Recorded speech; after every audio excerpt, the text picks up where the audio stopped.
جو آیت کریمہ میں نے آپ کے سامنے تلاوت کی یہ سورہ نساء کی آیت نمبر 34 کا یہ حصہ ہے، پوری آیت نہیں پڑھی۔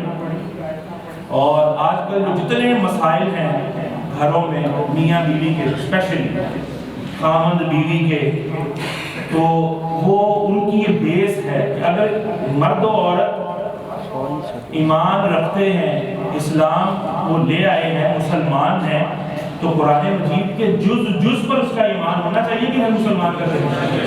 قرآن مجید میں ہم اپنی رائے، اپنی من پسند کو کوئی دخل دے سکتے، یہ حکمتوں پر مبنی کلام اللہ ہے، یہ اللہ رب العالمین خوب جانتا ہے، وہ بہتر جاننے والا ہے کس کے لیے کیا ضروری ہے، کس کے لیے کیا ضروری نہیں ہے، کس کا درجہ زیادہ ہے، کس کا درجہ کم ہے۔ تو ہم نام نہاد ٹیچرز کے، پروفیسرز کے ہتھے چڑھ کر دنیاوی لبرلز کے اور بے دین لوگوں کے یا الہاد پسند لوگوں کے ہتھے چڑھ کر اپنا بیانیہ تبدیل نہیں کر سکتے۔ بیانیہ وہی ہے جو قرآن نے دے دیا، صاحب قرآن نے دے دیا، جو اللہ نے دے دیا، رسول اللہ کے فرمان نے دے دیا۔ وہ کیا ہے؟ اس کو دل و جان سے ہمیں قبول کرنا ہے۔ اللہ رب العزت ارشاد فرماتا ہے الرجال قوامون علی النساء، کہ مرد نگہبان ہیں عورتوں پر، مرد حاکم ہیں عورتوں کے، مرد افسر ہیں عورتوں کے۔ اب افسر کا ہمارے ذہن میں کوئی نیگیٹو مطلب ہو تو فوراً دوسرا والا اس کا انکار کر دے، فوراً رد کر دے کہ لو جی لو یہ کیا ہو سکتی ہے، نہیں جی مرد و عورت برابر ہے۔ ہاں نیکیوں میں ثواب برابر رکھا ہے، اور لیکن کس اعتبار سے اللہ نے حاکم بنایا ہے، کس اعتبار سے اللہ نے نگہبان بنایا، یہ جاننے کی ضرورت ہے۔ یہ ایک جملہ سن کے اس کے بعد اپنی رائے کو جو ہے وہ عقل کے گھوڑوں کو دوڑائیں اور اپنی رائے کو دخل دے دیں، اس کی اسلام ہمیں اجازت نہیں دیتا۔ ورنہ تو ہر بندہ اپنی منشا، اپنی مرضی کے مطابق قرآنی آیات اور حدیث کی انٹرپریٹیشن کرے گا، تشریح کرے گا، تو پھر یہ ایک اسلام نہیں رہے گا، یہ 2 کروڑ قسم کا اسلام بن جائے گا۔ اسی طرح جو مسئلے کھڑے ہیں، ہمارے جو مسائل ہیں وہ اسی بنا پر کھڑے ہیں کہ ہر بندہ ہی یہ جناب فریضہ ادا کرنے پر تل پڑا ہے، جس کی ڈومین ہے وہ بھی اور جس کی نہیں ہے اس نے تو ادا کرنا ہی کرنا ہے یہ فریضہ، لیکن جو ایلیجیبل ہی نہیں ہے، جو اس بات کا کیپیبل ہی نہیں ہے، جس کو اسلام نے، قرآن نے، صاحب قرآن نے اجازت ہی نہیں دی ہے، وہ کیسے حق رکھتا ہے کہ وہ بیٹھ کر جو ہے وہ قرآن کی خود تشریح کرے، تفسیر کرے۔ خود جناب ایک کمرے میں کیمرہ لگا کے شروع ہو جائے، اس کو اسلام نے اس چیز کی اجازت اگر آپ کہیں دی ہے، آپ کون ہوتے ہیں روکنے والے؟ تو پھر ہم کہیں گے، ہم بھی پھر پکڑتے ہیں ہاتھ میں چھرا اور خنجر۔ میں اکثر کہتا ہوں کہ پھر سرجنز پر جا کے اتنی فیسیں نہ دیں، ہماری خدمات لیجئے۔ ہر جمعے کے بعد 2-4 جس طرح قربانی میں بکرے ڈھیر کرتے ہیں، اسی طرح بندے بھی ڈھیر کرتے ہیں۔ ہم پتھریاں نکالتے ہیں گردوں سے، ہم دلوں کے سوراخ سوئی دھاگے سے بند کرتے ہیں۔ ہم سب مل کر کریں گے انشاءاللہ۔ کریں گے ایسے؟ نہیں کریں گے نا بھائی۔ یہ جناب ہے نیم حکیم خطرہ جان، نیم ملا خطرہ ایمان۔ جس طرح ہمیں آپ نیم حکیم کہہ کر رد کر دیں گے، نہ جی نہ، ہم نہیں اپنا آپ پیش کر سکتے آپ کو یہ اجازت نہیں دیں گے کہ آپ ہمارا سینہ چیریں، ٹوکا کسائی کا استعمال کریں اور ہمارا بائی پاس کریں۔ نہ نہ نہ، یہ جو سرٹیفائیڈ ہے، آتھرائزڈ ہے، جو پڑھا لکھا ہے، جو سرجن ہے، جو سینئر ہے، جو تجربہ کار ہے، جو ماہر ہے، یہ کام اسی کا ہے۔ تو ہماری بھی مان لیجئے کہ قرآن کو بیان کرنا، قرآن کی تفسیر کرنا، حدیث کی شرح کرنا، یہ انہی کا کام ہے جن کے ذمے اللہ نے لگایا ہے، جنہوں نے سالہ سال اس میں کھپایا ہے، جنہوں نے اس میں محنت کی ہے، جنہوں نے اس میں کام کیا ہے، جو اس کی باریکیوں کو جانتے ہیں، جنہوں نے کم از کم اس کو پڑھنے کے لیے کم از کم 22 علوم کو پڑھا ہے اور 10 سال لگائے ہیں، یہ ان کا ہی ذمہ رہنے دیجئے۔ خود آپ کر سکتے ہیں لیکن پہلے 10 سال لگا لیجئے، انشاءاللہ پھر آپ کو موقع ملے گا، آپ محدث بن سکتے ہیں، آپ شیخ الحدیث بن سکتے ہیں، آپ امام بن سکتے ہیں، آپ مفتی بن سکتے ہیں، آپ فقیہ بن سکتے ہیں۔ کس نے روک لگائی ہے؟ لیکن ایسے نہیں کہ شارٹ کٹ ڈھونڈیں اور جناب 2-4 مہینے لگا کر اور آپ اس منصب پہ بیٹھ کر پھر کیا کریں گے؟ گمراہ کریں گے۔ ضلوا فاضلوا، خود بھی گمراہ ہوں گے، اوروں کو بھی گمراہ کریں گے، اور قیامت کی نشانی جو سرکار نے بیان کیا پھر وہ پوری کریں گے۔ تو عزیزان محترم، اس ڈومین میں اپنی ہدایت حاصل کرنے کے لیے تو اہل حق کا ترجمہ تفسیر آپ پڑھیے، لیکن اس کو آگے جو ہے وہ پہنچانے کی اتنی ہی اجازت ہے جتنی کی اجازت، یعنی کہ بیان کرنے میں کوئی خلل واقع نہ ہو، کوئی حرج واقع نہ ہو۔ بندہ ایک مسئلہ سنتا ہے، خود صحیح سنتا نہیں ہے اور جا کے غلط مسئلہ بیان کرنا شروع کر دے گا، فلاں نے یہ کہا، فلاں نے یہ کہا۔ اور پتہ بھی ہے کہ اپنا حافظے پر اتنا اعتماد نہیں کرنا چاہیے انسان کو۔ کئی ایسے لوگ ہیں وہ کسی مستند لوگوں کے بارے میں بات بیان کر رہے ہوتے ہیں اور غلط بات بیان کر رہے ہوتے ہیں، اور سننے والے جو محتاط ہوتے ہیں وہ کہتے ہیں نہیں انہوں نے ایسے نہیں کہا ہوگا، وہ کہتے ہیں نہیں ایسے ہی کہا، نہیں آپ کو سمجھنے میں غلطی لگی ہوگی، نہیں ایسے ہی کہا۔ یعنی ایک غیر عالم کی پکڑ کرتا ہے اور اس کا جو ہے محاسبہ کرتا ہے یا اس پر جو ہے تنقید کرتا ہے، اس کو کس طرح سے یہ رائے ہے۔ خود سمجھیں، اللہ نے کیوں فرمایا ہے فَاسْأَلُوا أَهْلَ الذِّكْرِ إِن كُنتُمْ لَا تَعْلَمُونَ، تم سوال کرو اہل علم سے اگر تم علم نہیں رکھتے، اگر تم علم نہیں رکھتے تو کیا کرنا ہے؟ اہل علم سے سوال کرنا ہے۔ تو اللہ رب العالمین مردوں کو عورتوں پر فضیلت دے رہا ہے کہ مرد عورتوں پر نگہبان ہے۔ کس وجہ سے؟ بما فضل اللہ بعضهم علی بعض، بوجہ اس کے کہ اللہ نے بعضوں کو بعضوں پر فضیلت دی ہے۔ اللہ نے بعض کو افضل بنایا ہے اور بعض کو مفضول بنایا ہے، یعنی جن پر فضیلت دی گئی ہے۔ وَبِمَا أَنفَقُوا مِنْ أَمْوَالِهِمْ، اور بوجہ اس کے کہ مرد اپنے مال عورتوں پر خرچ کرتے ہیں۔ مرد کیا کرتے ہیں؟ اپنے مال عورتوں پہ خرچ کرتے ہیں۔ فَالصَّالِحَاتُ قَانِتَاتٌ حَافِظَاتٌ لِلْغَيْبِ بِمَا حَفِظَ اللَّهُ، اور نیک بخت عورتیں وہ کون سی ہوتی ہیں؟ ادب والیاں ہوتی ہیں۔ نیک بخت عورتیں کیا ہوتی ہیں؟ ادب والیاں ہوتی ہیں، خاوند کے پیچھے اس کی حفاظت کرتی ہیں، اس کی عزت کی حفاظت کرتی ہیں، جس طرح اللہ نے حفاظت کا حکم دیا ہے۔ عزیزان محترم، مرد کو کیوں فضیلت دی گئی؟ مرد عورتوں کی ضروریات کو بھی پورا کرتا ہے۔ مرد کے ذمے عورت کی حفاظت ہے، مرد کے ذمے ہے کہ عورت کو ادب سکھائے، آداب سکھائے، اسلامی علم سکھائے، دینی علم سکھائے، اور دیگر بھی کئی امور ہیں جس کی وجہ سے عورت پر مرد کو تسلط دیا گیا ہے۔ اسی لیے عورت پر مرد کی اطاعت کو لازم کیا گیا ہے۔ مرد پر لازم نہیں کہ وہ عورت کی اطاعت کرے، عورت پر لازم کیا ہے کہ وہ مرد کی کیا کرے؟ اطاعت کرے۔ اور یہ اطاعت کا جہاں بھی لفظ آئے گا وہاں یہ بات مد نظر رہے کہ ہر کام میں اطاعت نہیں، جو شریعت کے مطابق کام ہے۔ ہمارے امیر کی اطاعت ہم پر لازم ہے، ہمارے حکمران چاہے فاسق ہے چاہے نیکوکار ہے، یہ اللہ کی منشا، اللہ کی مشیت کے مطابق جو بھی آ جائے گا، وہ جو کام ہمیں کہے جو شریعت کے خلاف نہ ہو، اس میں اس کی اطاعت ہم پر کرنا کیا ہے؟ واجب ہے، فرض ہے، لازم ہے۔ اور جو کام وہ شریعت کے خلاف کہے گا تو لا طاعت فی معصیت اللہ، اللہ کی نافرمانی میں پھر کسی کی فرما برداری نہیں ہے۔ یہ اصول یاد رکھنا ہے۔ تو فرمایا کہ یہ ناانصافی نہیں ہے کہ عورت کو مفضول بنایا اور مرد کو افضل بنا دیا، یہ عین حکمت ہے، یہ عین حکمت الہیہ ہے۔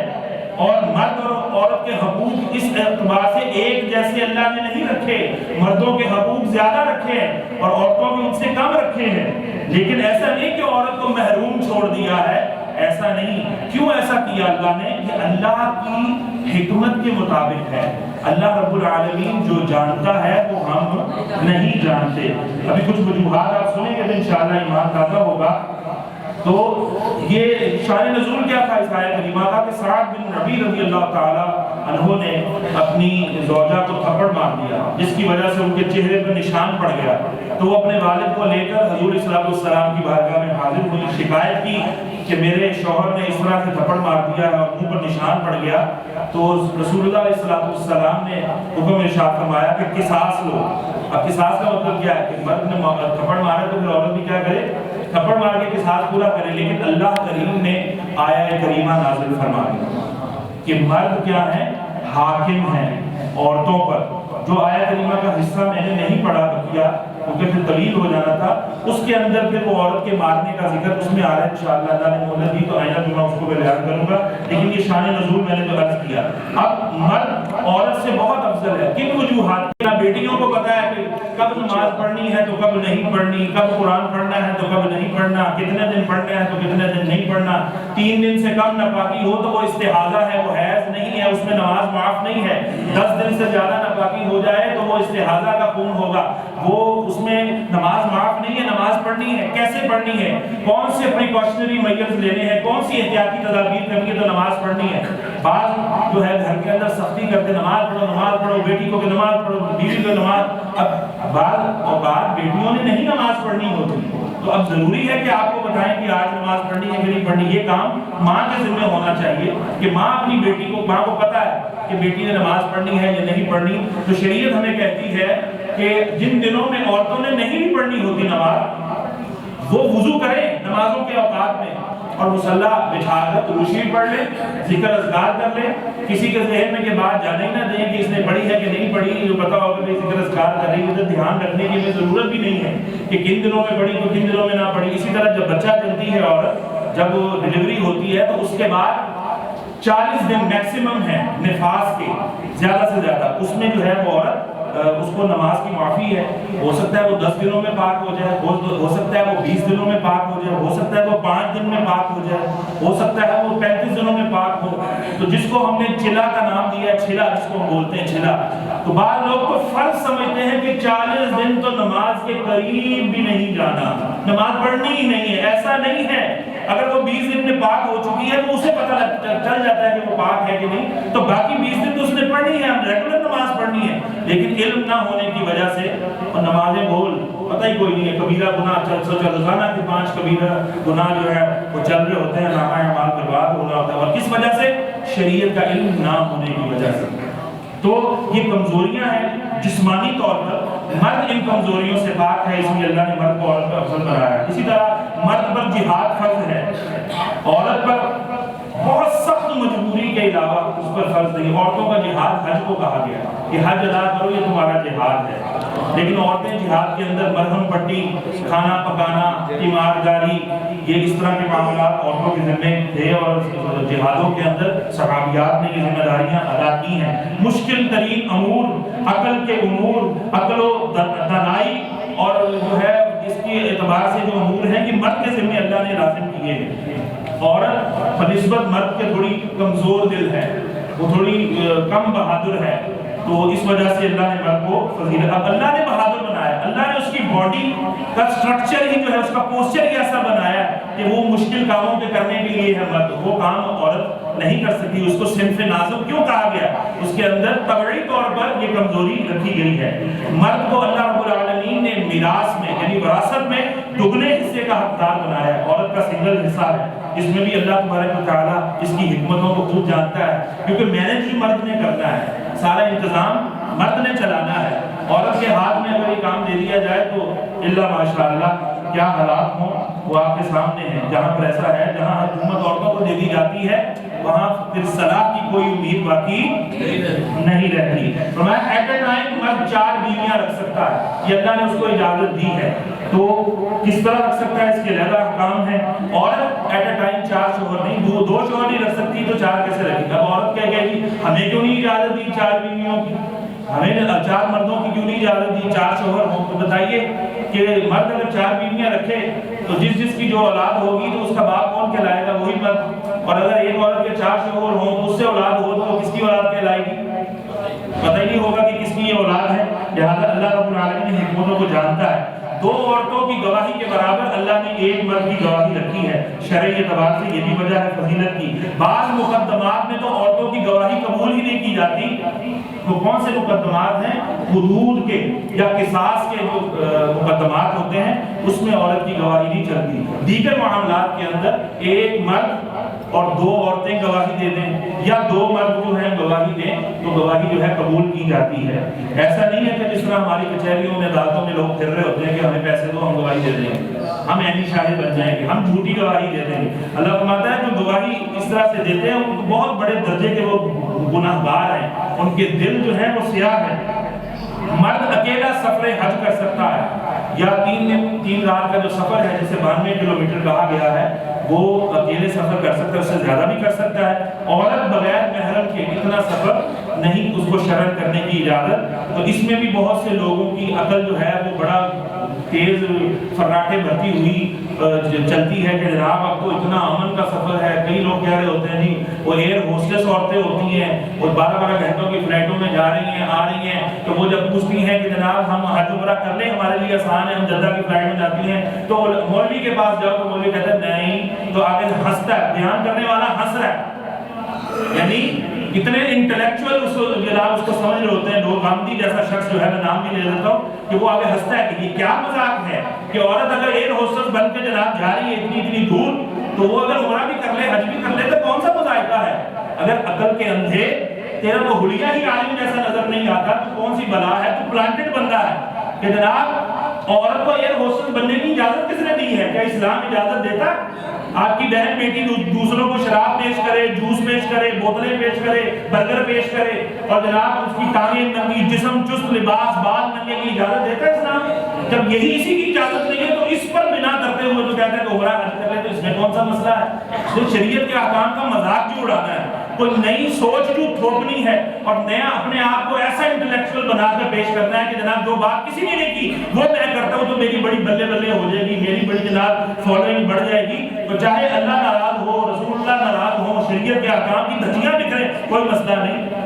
ہمارے جو نئے جو ہیں وہ ان کے پیچھے لگتے گمراہ ہو جاتے ہیں۔ بعض ایسے لوگ ہیں تو جب شریعت اس چیز کی اجازت ہی نہیں دی تو ہم شریعت کے پابند ہیں۔ شریعت نے عورت پر حج کو فرض ہی نہیں کیا اس صورت میں کہ بھلے وہ مالدار ہے، بھلے وہ صحت رکھتی ہے، سب کچھ اس کے پاس موجود ہے، لیکن اس کے پاس اگر محرم اویلیبل نہیں ہے، اس کا بیٹا، اس کا بھانجا، اس کا بھتیجا، اس کا بھائی، اس کا شوہر، اس کا باپ، اس کا ماموں، اس کا چچا، اس کا تایا، اگر وہ اویلیبل نہیں ہے تو پھر اگر اتنی مالدار ہے تو پھر کسی محرم کا بھی خرچہ اٹھائے اور پھر محرم کو ساتھ لے کے جائے، کیونکہ محرم کے ساتھ جائے گی تو اس کی عزت محفوظ ہے، وگرنہ اور محرم بھی وہ ہو کہ جو قابل اعتماد محرم ہو، قابل اعتماد۔ آج کل کی جس طرح کا ماحول ہے محرم بھی الٹ رہے ہیں، پلٹ رہے ہیں۔ کئی ایسے واقعات جو ہے اخباروں کی زینت بنے ہوتے ہیں، عبرت کی جو ہے خبریں لگی ہوتی ہیں کہ یہ ہو گیا، باپ نے بیٹی پہ حملہ کر دیا عزت پر، بھائی نے فلاں کر دیا، ایسے ہو گیا۔ تو ان چیزوں کو شریعت نے ایویں نہیں حرام کیا کہ ممنوع قرار دیا۔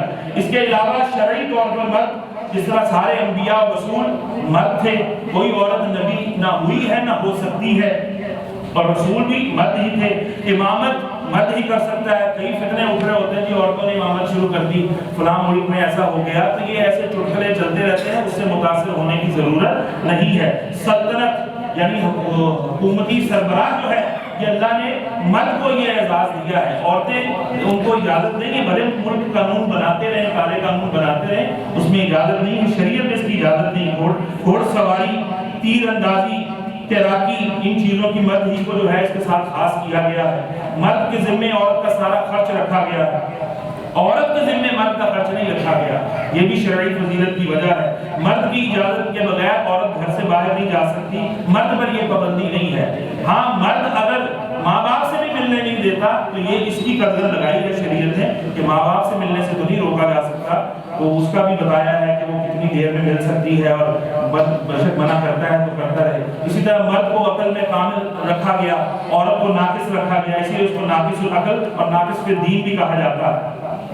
مرد پر مہر لازم ہے، حق میں ہے، عورت پر مرد کا جو ہے وہ مہر مہر لازم نہیں ہے، نہ کوئی اس طرح کا اس پر چٹی ڈالی گئی ہے۔ مرد کو طلاق دینے کا حق ہے، رجوع کرنے کا حق ہے، اور یہ مرد کی شرعی فضیلت ہے۔ اور اگر عورت تنگ ہے، مظلومہ ہے، تو ایسا نہیں ہے کہ جس طرح ماں باپ کہتے ہیں کہ تمہیں بیاہ دیا ہے تو اب تمہاری وہاں سے جناب جنازہ ہی اٹھے، یہ اچھا ایک درس تھا کہنے کا، تو لیکن یہ بھی مطلب نہیں ہے کہ وہ تم سے درندوں والا سلوک کریں، تمہاری ہڈی پسلی توڑ دیں، تم سے جناب غیر شرعی کام کروانے شروع کر دیں تو تم نے جنازہ ہی اپنا وہاں سے اٹھوانا ہے، یہ بھی مطلب نہیں ہے۔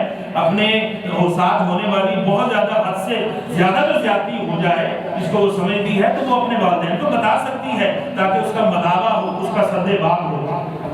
اس کے علاوہ مرد کو تکوینی فضیلت دی گئی افضلیت کہ عورت کی پیدائش مرد سے ہوئی ہے، حضرت حوا حضرت آدم علیہ السلام کی پسلی سے پیدا کی گئی ہے، مرد عورت سے پیدا نہیں ہوا، پہلا مرد۔ بقیہ تو سارے انبیاء جو ہیں، سارے رسول تو عورت ہی سے پیدا ہوئے ہیں، لیکن پہلے مرد کی بات ہو رہی ہے۔ اسی طرح قدرتی طور پر پر عورت کو عوارض ایسے رہتے ہیں کہ وہ اس کی طبیعت جب خراب ہوتی ہے ماہانہ تو ان دنوں میں وہ پرفارم نہیں کر سکتی اچھے طریقے سے، عورت چڑچڑی ہو جاتی ہے، اس کے جسم میں کمزوری آ جاتی ہے، تو ہم 30 دن ایک جیسا اس سے ڈیمانڈ کریں کہ اس کا جسم اسی طرح ہی کام کرتا ہے جس طرح وہ 25 دن باقی پرفارم کرتی ہے، تو ایسا نہیں۔ یہ وسعت آپ بندوں کے اندر ہونی چاہیے، یہ فہم، فراست، شعور ہونا چاہیے کہ یہ کیوں چڑچڑی ہے، بیوی کا مزاج بدلا ہوا ہے یا بہن کا مزاج بدلا ہوا ہے یا ماں کا مزاج تھوڑا بدلا ہوا ہے، تو یہ بھی ایک وجہ ہو سکتی ہے کہ وہ طبعی طور پر بہت زیادہ تو ہے وہ جسم کے اندر تبدیلیاں محسوس کر رہی ہیں، کمزوریاں محسوس کر رہی ہوں گی،